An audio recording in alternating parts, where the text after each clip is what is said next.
Students देखो, आज हम कैश फ्लो स्टेटमेंट है जो हम उसका फॉर्मेट को बनाना सीखते हैं। कैश फ्लो स्टेटमेंट के अंदर हम आज बनाएंगे ऑपरेटिंग एक्टिविटी का फॉर्मेट। क्लियर है? केवल और केवल हम क्या बनाने जा रहे हैं आज? ऑपरेटिंग एक्टिविटी का फॉर्मेट बनाने जा रहे हैं। ठीक है, तो चलिए कुछ कंडीशंस हैं उसके बारे में हम डिस्कस करते हैं और फिर हम फॉर्मेट को ड्रॉ करेंगे। देखिए, कैश फ्लो स्टेटमेंट का मैं आपको बनाने जा रहा हूं फॉर्मेट। तो सबसे पहले आप बिल्कुल एक क्लीन पेज ले लीजिए। ठीक है, पूरा एक नहीं 2 पेज चाहिए होंगे आपको। ठीक है, और इस वीडियो में हम जितना भी फॉर्मेट बनाएंगे उसके बाद कल वहीं से कंटिन्यू करेंगे। क्लियर है? मैं आपको एक एक चीज बताऊंगा, आप एक एक चीज मेरे साथ बनाइए अच्छे से। क्लियर है सभी को? तो चलिए शुरू करते हैं हम। देखिए, हम सबसे पहले हेडिंग डालेंगे और वो हेडिंग रहेगा हमारा format of cash flow statement. क्या हेडिंग रहेगा बेटा? फॉर्मेट ऑफ, लिखो पूरा अच्छे से, format of cash flow statement. Cash flow statement, format of cash flow statement. ठीक है, अब हम मान लो XYZ किसी भी लिमिटेड का बना रहे हैं तो हम यहां पे लिखेंगे XYZ LTD। क्या लिखेंगे? LTD। बोलो done. LTD cash flow from, ठीक है, XYZ LTD। कोई XYZ लिमिटेड है।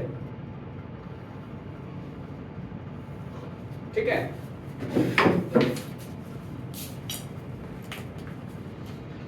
ठीक है, XYZ लिमिटेड।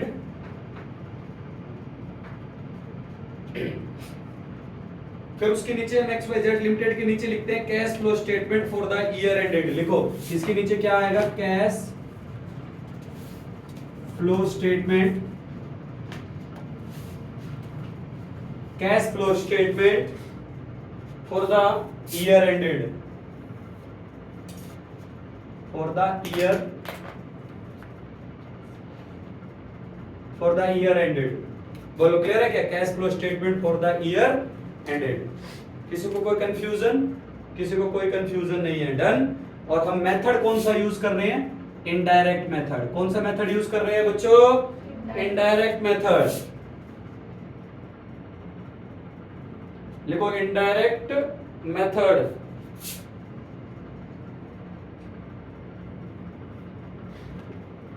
Indirect method. इतना लिखने के बाद आप अगर मन करे तो आप ये भी लिख सकते हो यहाँ पे AS3 रिवाइज्ड। ठीक है, इतना सब कुछ आपको लिखना पड़ेगा। आप अपने नोटबुक में लिख सकते हो। मैं दोबारा बता रहा हूं, format of cash flow statement हम बना रहे हैं। जिस भी कंपनी का बनाएंगे उस कंपनी का नाम लिखेंगे XYZ limited, cash flow statement for the year ended, indirect method, AS3 revised. बोलो क्लियर है? मैं बिल्कुल बेसिक से चलूंगा बेटा। मैं पूरी कोशिश करूंगा इस चैप्टर में मैं वीडियो रिकॉर्ड करता रहूं। ठीक है, और आपसे मतलब मैं इतना ट्राई करूंगा कि आपका क्वेश्चन ये एग्जाम्स में गलत ना हो किसी भी कीमत पर, है ना? एग्जाम्स में हम इस क्वेश्चन को सही करेंगे। तो चलिए इस फॉर्मेट को हम बनाएंगे। तो मैं अपनी मर्जी से इस फॉर्मेट में आपको याद रखने के लिए कुछ चीजें बता रहा हूं। ठीक है, उसको ध्यान रखना है। ठीक है, सारे टीचर अपने अपने आइडियाज को इसमें अलग अलग लगाते हैं, तो मैंने भी कुछ आइडिया लगाया है, वो देखो जरा आप सभी। इसमें सबसे पहले मैं लूंगा पर्टिकुलर। बोलो क्लियर है? एक मैं पर्टिकुलर लेके चल रहा हूं नॉर्मल सा। ये है अमाउंट, ठीक है, और ये है अमाउंट। देखो, यादाश्त के तौर पे जब हम क्वेश्चंस करेंगे तो यादाश्त के तौर पे मैं आपको बताऊंगा, इसको पर्टिकुलर मान के चलना। क्लियर है? इसको ऑपरेशनल फोल्डर मान के चलना और इसको क्या मान के चलना? Final folder. ठीक है, मैंने 3 सेल्स इसमें बनाए हैं, तीनों को इंट्रोड्यूस मैंने कर दिया। क्या इंट्रोड्यूस किया है मैंने आपको यहाँ पे? एक है आपका पर्टिकुलर्स, एक ले लिया है मैंने ऑपरेशनल फोल्डर, और एक क्या ले लिया? Final folder. तो चलिए क्वेश्चन को हम समझते हैं, पहले फॉर्मेट को समझते हैं। ए नंबर पे आप यहाँ पे ए पे लिखिए। सबसे पहले हम क्या बनाने जा रहे हैं? कैश फ्लो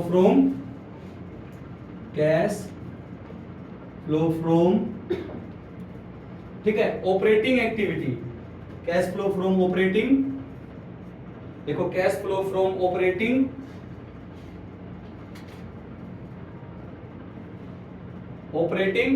एक्टिविटी, एक्टिविटीज,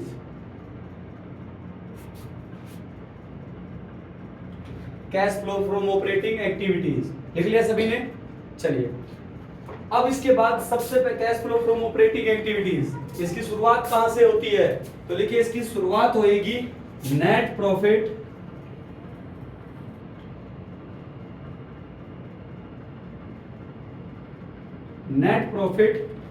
मैं इन सेल्स को थोड़ा बड़ा कर रहा हूं, ये छोटे रहेंगे थोड़े, तुमने अपने हिसाब से बना रखे होंगे तो कोई दिक्कत नहीं आएगी। मैंने कोई छोटा सा बना दिया ये थोड़ा। आपका फुल पेज पे ये फॉर्मेट आएगा। ये मेरा ऑपरेशनल फोल्डर हो गया और ये मेरा फाइनल फोल्डर हो गया। देखिए ठीक है, तो शुरू करते हैं। Cash flow from operating activity, net profit मेरे को यहां लेना है, नेट प्रॉफिट बिफोर टैक्स। क्या लेना बेटा? Net profit before, net profit before tax, before tax. देखो नेट प्रॉफिट बिफोर टैक्स, बस इतना लिखेंगे। एक्स्ट्रा ऑर्डिनरी आइटम को अभी नहीं समझेंगे, या फिर समझा दो एक्स्ट्रा ऑर्डिनरी आइटम भी इसी में। चलो समझा ही देता हूं, फिर लिखो पूरा लिखो, net profit before tax and extraordinary item.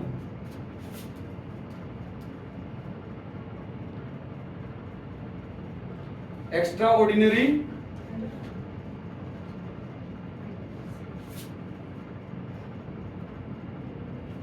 क्या है? डी आई आगे की क्या है इसमें? ऐसे भी नहीं समझ में आती कुछ भी, है ना? नेट प्रॉफिट दिख नहीं रहा इसमें? दिख रहा है। Net profit before tax and extraordinary item लिख दिया सभी ने? ठीक है, net profit before tax and extraordinary item. ठीक है, इसको कहां लिखेंगे हम? इसको लिखेंगे हम ऑपरेशनल फोल्डर में। कहां लिखेंगे? ऑपरेशनल फोल्डर में। देखो एक बात बताता हूं, net profit before tax and extraordinary item का आपको क्या करना पड़ेगा? कैलकुलेशन करनी पड़ेगी, वर्किंग नोट बनाना पड़ेगा इसके लिए। और इसका वर्किंग नोट जो है वो पहले इस फॉर्मेट को समझो, फिर मैं आपको इसका वर्किंग नोट बनाना सिखाऊंगा। क्लियर है सभी को? तो net profit before tax and extraordinary item. अब इसमें ऐड किया जाता है, लिखिए इसमें क्या क्या ऐड किया जाएगा? इसमें ऐड किया जाता है adjustments, adjustments of non cash, adjustments for, adjustments for non cash, adjustments for non cash and non operating, है ना? एडजस्टमेंट्स फॉर नॉन कैश और नॉन ऑपरेटिंग आइटम्स। क्या एडजस्टमेंट्स रहेगी बेटा? Adjustments for non cash and non operating items. बोलो clear है सभी को? चलिए अब देखो, बुक्स के अंदर एडजस्टमेंट्स जिस हिसाब से दिया होता है ना, उस हिसाब से आपके माइंड में सेट नहीं होता। ठीक है, तो इसके अंदर मैं अपनी कलाकारी आपको दिखा रहा हूं। ठीक है, और उस कलाकारी को तुम भी सीख लो तो फायदे में रहोगे। हमको क्वेश्चन को सही करना है बोर्ड एग्जाम में। कैसे? नहीं, मेरा बेटा है छोटा सा, 4 साल का। ठीक है, उसके दिमाग में मैं डाल रहा हूं कि बेटा आपको बड़ा होके आईपीएस बनना है। ठीक है, तुम निवान से कभी बात करना और पूछना कि बेटा तू बड़ा होके क्या बनेगा? वो बोलेगा कि मैं आईपीएस बनूंगा। पूछोगे ना कैसे, तो बोलेगा चाहे जैसे। वहीं से अंदाजा लगा लोगे कि ये नितिन सर का ही बेटा है, क्योंकि इसके आइडिया सर की तरह ही है। तो हमको क्वेश्चन सही करना है। कैसे? चाहे जैसे। दिमाग में चाहे कुछ भी तिगड़म लगाना पड़े, हमारा क्वेश्चन गलत नहीं होना चाहिए, हमें क्वेश्चन आना चाहिए। क्लियर है कि नहीं? हम इंडियन हैं और हम जिद पे जीते हैं। अगर हम जिद पे आ जाए तो हम कुछ भी कर सकते हैं। समझ रहे हो ना? तो समझो उस चीज को कैसे हम सही करेंगे। तो नंबर 1, हम एडजस्टमेंट्स को अपने हिसाब से लिखेंगे। मैं आपको केवल 6 एडजस्टमेंट्स बताऊंगा। 6 क्लियर है सभी को? नंबर 1 पे हम किस चीज के एडजस्टमेंट्स करेंगे? लिखो डेप्रिसिएशन। नंबर 1 पे हम क्या लिखेंगे बेटा?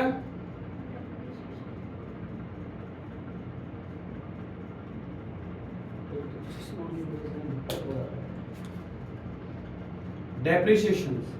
नंबर 2 पे हम किसका जिक्र करेंगे? नंबर 2 पे हम जिक्र करेंगे एमोर्टाइजेशंस। किसका जिक्र करेंगे बेटा नंबर 2 पे? एमोर्टाइजेशंस।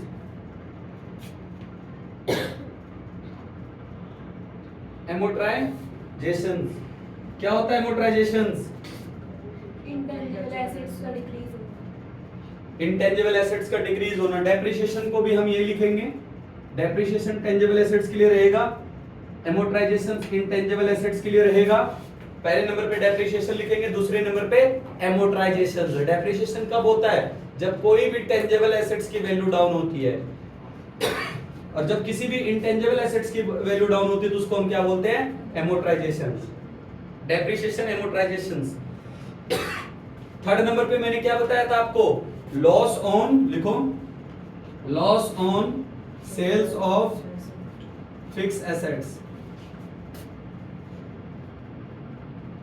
Loss on sales of fix assets. बोलो क्लियर है क्या? Loss on sales of fix assets. चौथे नंबर पे लिख लो इंटरेस्ट पेड। बेटा यहां थोड़ा सा मिस्टेक हो गया, तीसरे पे इंटरेस्ट को लेके चलते।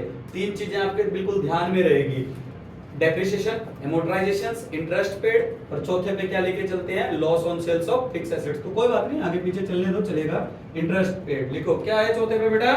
Interest paid. Interest paid. Interest किस पे किया जाता है? याद है ना सभी को? ब्रैकेट में लिख लो, लोन पे किया जाता है और debentures. What do you mean by interest? क्या होता है interest? What do you mean by interest? ब्याज। फिर बोलोगे कि सर आप हमें मैंने पूछा बेटा इंटरेस्ट क्या होता है, तो मेरे प्यारे बच्चे कह रहे हैं ब्याज। What do you mean by interest? जिसको पता हो ना वो कमेंट में लिखना है इसमें, इस वीडियो में, ठीक है? हाँ, बाकी मैं आपको बता देता हूँ, जिसको खुद को पता हो वो लिख देना, पोज करके लिख दो। हाँ, और तुम लोगों को मैं बता देता हूँ क्या होता है इंटरेस्ट। इंटरेस्ट का मतलब होता है, आज मैंने मॉर्निंग स्टार स्कूल में मैं गया हुआ था, वहां बता रहा था बच्चों को, उनको भी नहीं पता था इंटरेस्ट, तुम्हें भी नहीं पता। बहुत से +2 के बच्चे ऐसे हैं जो फ्यूचर पता नहीं क्या क्या सोच रहे हैं, उनको यही नहीं पता इंटरेस्ट की डेफिनेशन क्या है। सपने बड़े बड़े देख लेते हैं, पता है नहीं हमें। टीचर्स बताते हैं, मैं कई बार बता चुका हूं क्लास में, लेकिन तुम्हें ध्यान ही नहीं रहता। इंटरेस्ट का मतलब होता है it is the cost of investment. Interest refer to that cost of investment. Investment करने की जो कॉस्ट होती है उसी को इंटरेस्ट बोला जाता है। अब इसको एक्सप्लेन करने लग जाऊंगा तो कैश फ्लो रह जाएगा, तो मैं कैश फ्लो पे ध्यान देता हूं, इसको कभी और डिस्कस करना मेरे साथ। बस याद रख लेना, इंटरेस्ट का मतलब होता है कि हम जो पैसा इन्वेस्ट करने जा रहे हैं उसके लिए जो खर्चा आएगा, जो कॉस्ट आएगा, उसी को क्या बोला जाता है? इंटरेस्ट बोला जाता है। क्लियर है ना? इन्वेस्टमेंट के बदले हमें इंटरेस्ट नहीं मिलता, इन्वेस्टमेंट के बदले मिलता है ROI, return on investment. Loan पे पैसा लेंगे और उसको आगे इन्वेस्ट करेंगे, समझ रहे हो ना? तो लोन पे जो आपने पैसा लिया है उसको क्या देना पड़ेगा? इंटरेस्ट। क्लियर है सभी को? और जो आपने इन्वेस्ट किया उसके बदले क्या मिलेगा? Rate of return, sorry, return on investment. Confusion दूर हुआ?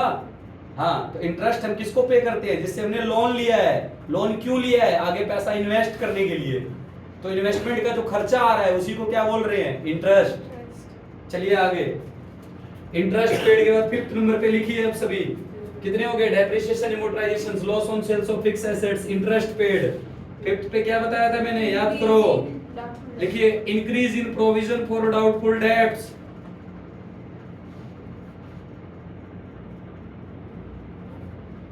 इंक्रीज इन बैड डेब्ट्स लिख देता हूं मैं direct. Increase in bad debts, explanation करना चाहते हो तो लिख दो increase in provision for doubtful debts. और क्या बताया था मैंने, प्रीलिमिनरी एक्सपेंसेस लिखिए, है ना। एक और क्या लिखिए, प्रीलिमिनरी एक्सपेंसेस। इसमें क्या आता है, शेयर इशू एक्सपेंसेस। इसको क्या किया जाएगा, ऐड। क्या किया जाएगा बच्चों, इसको ऐड किया जाएगा। अब सुनिए मेरी बात को, सबसे पहले हम क्या लेंगे, net profit before tax and extraordinary item. Extra ordinary item, extra ordinary item, adjustments for non cash and non operating item. Net profit आने के बाद उसमें एडजस्टमेंट्स करेंगे, ठीक है। ये आपको पहले भी मैंने बताया था, ये बिजनेस के ऐसे खर्चे हैं जो ना तो कैश में हैं और ना ही ऑपरेटिंग नेचर के हैं। ऑपरेटिंग मतलब जो बार बार रैकरिंग, जो बार बार रिपीट होंगे, ये बार बार रिपीट नहीं होंगे, है ना। वो नॉन कैश में होता है। डेप्रिसिएशन किस में होता है बच्चों, नॉन कैश एक्सपेंडिचर है। एमोर्टाइजेशन नॉन कैश एक्सपेंडिचर है। Loss on sales of fix assets non recurring nature का नॉन ऑपरेटिंग एक्सपेंडिचर है। Interest paid, loan and debenture, short term interest pay करोगे तो वो रैकरिंग हो जाता है, लेकिन लॉन्ग टर्म पे करोगे तो वो नॉन रैकरिंग का होता है। और इंक्रीज इन बैड डेट्स, ये भी नॉन रैकरिंग का रहेगा। और प्रीलिमिनरी एक्सपेंसेस भी नॉन रैकरिंग का रहेगा, नॉन ऑपरेटिंग एक्सपेंडिचर रहेंगे। ये वो खर्चे हैं जो प्रॉफिट में से क्या कर दिए गए थे, ऑपरेटिंग प्रॉफिट में से क्या कर दिए गए थे, लेस कर दिए गए थे। जबकि ये खर्चे ना तो कैश में हैं और ना ही ऑपरेटिंग नेचर के हैं। और ऑपरेटिंग प्रॉफिट निकालने के लिए इसको वापस हमको क्या करना पड़ता है, ऐड करना पड़ता है। किसमें, net profit before tax and extraordinary item के अंदर इन 6 चीजों को ऐड करना पड़ता है, ठीक है। और अब हम उन इनकम को लेस करेंगे, ऐसे इनकम को लेस करेंगे जो बिजनेस की इनकम नहीं है। हम कौन सा एक्टिविटी बना रहे हैं, ऑपरेटिंग। हम कौन सा एक्टिविटी बना रहे हैं बेटा, ऑपरेटिंग। हमको केवल बिजनेस की ऑपरेटिंग इनकम निकालनी है। तो ऐसे खर्चे जो बिजनेस के खर्चे नहीं है, ऑपरेटिंग एक्सपेंडिचर नहीं है, तो उसको ऑपरेटिंग प्रॉफिट में, उसको जो हमारा प्रॉफिट आया है, नेट प्रॉफिट बिफोर टैक्स आया है, उसमें नॉन कैश और नॉन ऑपरेटिंग आइटम को क्या कर देंगे, जोड़ देंगे। और हर वो इनकम जो नॉन कैश की और नॉन ऑपरेटिंग है उसको क्या कर देंगे, लेस कर देंगे। तभी तो हमको ऑपरेटिंग प्रॉफिट का पता चलेगा ना। तो कौन कौन सी इनकम लेस होंगी बेटा, तो आप लिखिए उसको लाइन में। सबसे पहले number 1, number 2, number 3, number 4, number 5। मैं आपको 4-5 चीजें जो लेस करवा दूंगा। पहले लिखिए इंटरेस्ट इनकम,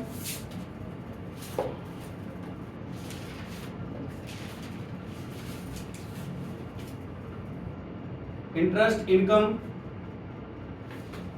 दूसरे नंबर पे लिखिए dividend income, dividend income.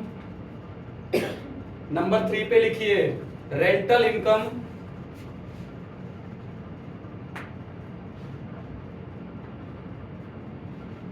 Rental income.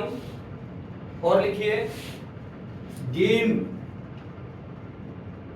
Gain on sales of assets, fix assets, gain on sales of fix assets,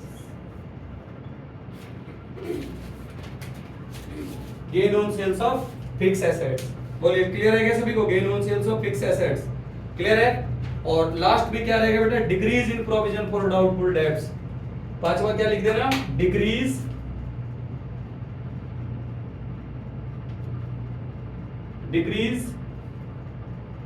in bad debts लिख देता हूं मैं, decrease in bad debts. Debts यहां देखो सभी बच्चे, अब ऐड करने वाले मैंने आपको क्या बताया, cash flow from operating activity, net profit before tax and extraordinary item. उसमें हम एडजस्ट करेंगे किन चीजों को, जो बिजनेस के जो ऑपरेटिंग एक्सपेंडिचर नहीं है और जो नॉन कैश में है। 6 तरह के ऐसे एक्सपेंडिचर मैंने ढूंढ के निकाले और आपको दिखाए जो नॉन कैश हैं और नॉन ऑपरेटिंग है। उसको हम नेट प्रॉफिट बिफोर टैक्स में ऐड कर देंगे, ठीक है। क्यों, क्योंकि पहले इसको ऑपरेटिंग प्रॉफिट में से, पहले प्रॉफिट में से इसको लेस कर दिया गया होगा, तब वापस ऐड बैक कर देंगे ऑपरेटिंग प्रॉफिट निकालने के लिए। इन 5-6 चीजों को ऐड करेंगे। वो 6 चीजें क्या क्या है?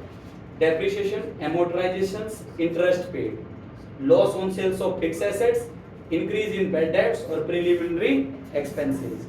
और लेस करने वाली चीजें क्या क्या है? Interest income, dividend income, rental income, gain on sales of fix assets और डिक्रीज इन बैड डेट्स। बोलो क्लियर है क्या सभी को? समझ में आ रहा है क्या? Yes sir. चलिए, अगर आपको समझ में आ रहा है तो जो ऐड करने वाली चीजें हैं इन सबको ऐड करके नीचे मत लिखना, यहाँ लिख देना इस फोल्डर में, ऑपरेशनल फोल्डर में। बोलो क्लियर है? लेस करने वाली जितनी चीजें हैं उनको उनके सामने पहले लिख लो कि क्या क्या चीजें हैं। 1 2 3 4 और ये 5। लेस करने वाली चीजों को जहां तक हो सके ना ब्रैकेट में लिखा करो।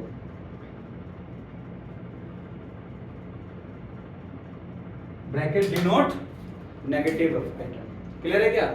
और इसको हम क्या करेंगे, फिर इसको जितना भी हमारा हुआ है इन सबको फाइनली हम यहां से लेस करेंगे। बोलो क्लियर है? Net profit before tax and extraordinary item. Add करने वाली जितनी आइटम थी नॉन कैश और नॉन ऑपरेटिंग उसको ऐड कर दिया, और लेस करने वाली जो चीजें थी इनको लेस कर दिया। इसके बाद जो आपका आंसर आएगा वो लिखिए, वो क्या आने वाला है आंसर। ठीक है, इसका आंसर क्या आने वाला है देखिए जरा, लिखो। ये क्या है? Net profit before tax and extraordinary item. इसमें हमने एडजस्टमेंट्स की आइटम को ऐड किया और यहाँ लेस किया, तो इसके बाद आंसर आता है हमारा, लिखो ऑपरेटिंग प्रॉफिट। क्या आ गया बेटा आंसर हमारा? Operating profit. लिखो सभी बच्चे, आंसर आ गया आपका ऑपरेटिंग प्रॉफिट।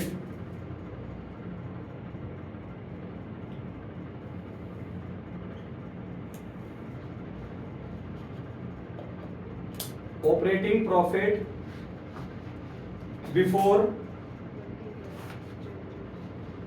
वर्किंग कैपिटल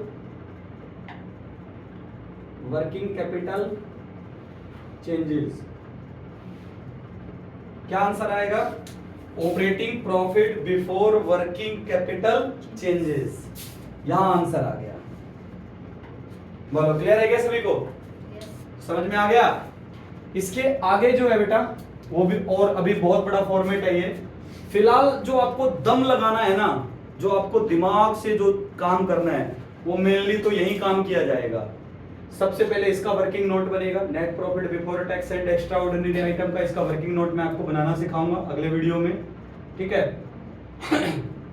और एडजस्टमेंट्स, जो ये net profit before tax and extraordinary item होता है ना बेटा, ये बिजनेस का ऐसा प्रॉफिट होता है जिसमें से ऑपरेटिंग नॉन ऑपरेटिंग सारे इनकम एक्सपेंडिचर एड लेस होते हैं। हमको क्या बोला है कि आप फिल्टर लगाइए, आपको सिर्फ और सिर्फ ऑपरेटिंग प्रॉफिट बताना है। तो हमारे पास net profit before tax and extraordinary item होगा। तो ऐसे खर्चे जो बिजनेस के नहीं है, ऑपरेटिंग नहीं है और नॉन कैश में है, उन खर्चों को पहले लेस किया गया था, उन खर्चों को वापस इसमें क्या कर दो, ऐड बैक। और ऐसे कितने खर्चे मैंने आपके लिए ढूंढ के निकाले एक्सपेंडिचर? 6। पहले नंबर पे क्या है? डेप्रिसिएशन, फिर एमोर्टाइजेशन, फिर loss on sales of fix assets, interest paid, increase in bad debts और preliminary expenses, share issue expenses वगैरह होते हैं। और कौन कौन सी इनकम जो बिजनेस की नॉन ऑपरेटिंग इनकम है? Interest income, dividend income, rental income, gain on sales of fix assets और डिक्रीज इन बैड डेट्स, ये नॉन ऑपरेटिंग इनकम है। इस इनकम को पहले इसमें ऐड कर दिया गया होगा, लेकिन हमको ऑपरेटिंग प्रॉफिट निकालने के लिए इसको क्या करना पड़ेगा? लेस करना पड़ेगा। कंफ्यूज मत होना, सिंपल सोचना कि हमको ऑपरेटिंग प्रॉफिट, बिजनेस का ऑपरेटिंग प्रॉफिट पता करना है बस। तो नॉन ऑपरेटिंग जो एक्सपेंस पहले घटा दिए गए थे उसको ऐड कर दो, और नॉन ऑपरेटिंग इनकम जो पहले इस प्रॉफिट में ऐड था उसको लेस कर दो, तो ऑपरेटिंग प्रॉफिट आ जाएगा। बाकी फॉर्मेट आपके सामने है, क्लियर है? इसके आगे जो है वो नेक्स्ट वीडियो में हम डिस्कस करेंगे, राइट? ठीक है, क्लियर। सब्सक्राइब